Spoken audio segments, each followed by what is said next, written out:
আসসালামু আলাইকুম রহমতুল্লাহ বারকাতু। আজকে দুঃখ ভারাক্রান্ত মন নিয়ে আপনাদের মাঝে উপস্থিত হয়েছি কিছু বিষয় শেয়ার করার জন্য।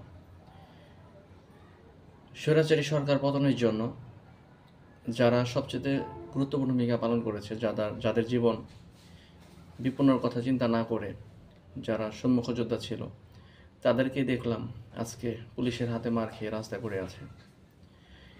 এটা দেখা প্রত্যেকটা নাগরিকের জন্য খুবই দুঃখজনক এবং আমরা সবাই মর্মাহত।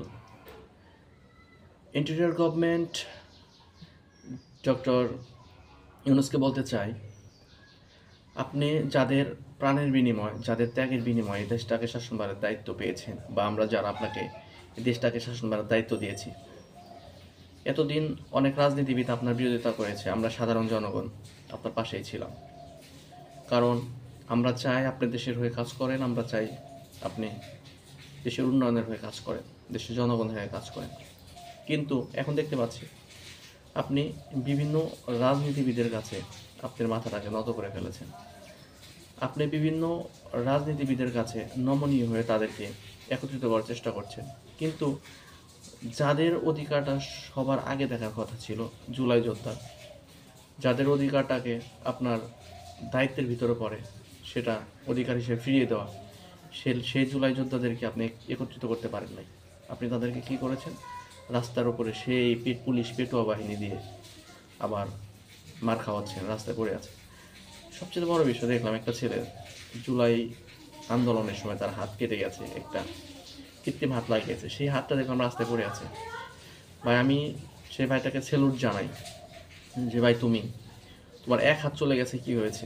তোমার আর একটা হাত আছে, তোমার মতো আরও মজলুম আছে যারা তোমার অধিকারের জন্য মাঠে নামবে। সো তুমি কখনো নিজেকে ছোট মনে করো না, নিজেকে একা ভেবো না। ইন্টেরিয়র গভর্নমেন্টকে সতর্ক করে বলতে চাই, আপনি দেশের হয়ে কাজ করেন, দেশের জনগণের হয়ে কাজ করেন। দেশের স্বার্থন্বেষী চাঁদাবাজ ও লুটেরা যদি আপনাকে প্রতিহত করার চেষ্টা করে, আপনাকে যদি বাধা দেওয়ার চেষ্টা করে, আমরা সাধারণ জনগণ সেটা প্রতিহত করবো ইনশাআল্লাহ।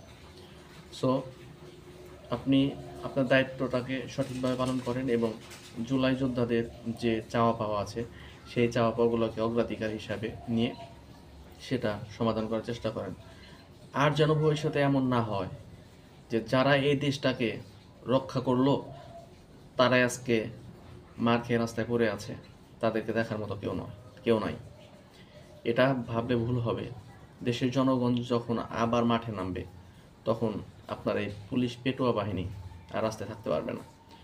আমরা চাই, আমরা সাধারণ জনগণ চাই আপনি দেশের হয়ে কাজ করেন, দেশের জনগণের হয়ে কাজ করেন। দেশের যে নৈতিকতা আছে, দেশ চালানোর জন্য যে জনগণের যে চাহিদা আছে, যে অধিকার আছে, সেই অধিকারটা ফিরিয়ে দিন এবং সেই অধিকার বাস্তবায়নের জন্য কাজ করেন।